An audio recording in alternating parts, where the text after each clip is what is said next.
ଚାଲନ୍ତୁ ନୀଳଗିରି ଟିକେ ବୁଲି ଆସିବା କହିଲେ ତ ମୁଁ କ'ଣ ମନା କରିବି ବୁଲିବା ପାଇଁ। ସେ କିଛି କାମରେ ଯାଇଥିଲେ, ଆମକୁ ସାଙ୍ଗରେ ନେଇଗଲେ ଆମ ମା ଛୁଆଙ୍କୁ। ଆମେ ବୁଲି ଆସିଲେ। ଏଠି ଛୋଟ ଦୋକାନ ଥିଲା ତ ଆମେ ସେଇଠି ୱେଟ୍ କରିଥିଲେ। ସେ ଯାଇଥିଲେ କଥା ହେବା ପାଇଁ ଜଣଙ୍କ ସହିତ।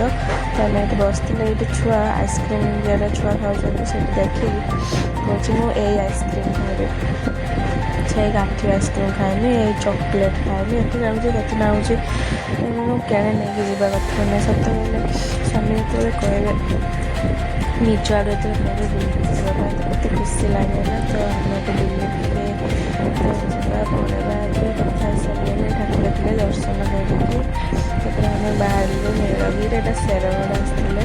ସତ କହିଲେ ଆପଣମାନଙ୍କୁ ମାନେ ଦିନରେ ଯିବା ପାଇଁ ଭଲ ଲାଗେ ବୁଲିବା ପାଇଁ, ରାତିରେ ମୋତେ ସନ୍ଧ୍ୟା ଟାଇମ୍ରେ ଯିବା ପାଇଁ ବହୁତ ଭଲ ଲାଗେ। ଲାଇଟ୍ ପଡ଼ିଥାଏ ଆମେ ନୀଳଗିରି ଆସି କିଛି ଖାଇଲୁ। ଶେରଗଡ଼ରେ କିଛି ସେମିତି ଦୋକାନ ଭଲ ନାହିଁ ତ ଏଠି ଖାଇକି ଆମେ ATMରୁ ପଇସା ଉଠାଇବା ପାଇଁ ସେ ଯାଇଥିଲେ। ସେଠି କିଛି ଲୋକ ଥିଲେ, ଆମେ ୱେଟ୍ କରିଥିଲେ।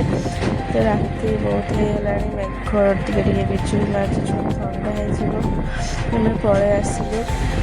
ତ ଅନ୍ଧାର ଦେଖାଉଛି, ବଢ଼ିଆ ଲାଗୁଛି। ଏଠି ସେ ପାହାଡ଼ ଉପରେ ଲାଇଟ୍ ପଡ଼ିଛି, ଏଇଟା ଆମ ରାଡାର ଲାଇଟ୍। ଏଠି ସୈନିକମାନେ ସବୁ ଜଗିଥାନ୍ତି, ଦୁଶ୍ମନ ଆଇଲେ ତାଙ୍କୁ ଆଟାକ୍ କରାହେବ। କହିଲି ଜୟ ଜଗନ୍ନାଥ। ଭିଡ଼ିଓଟି ଭଲ ଲାଗିଥିଲେ ପ୍ଲିଜ୍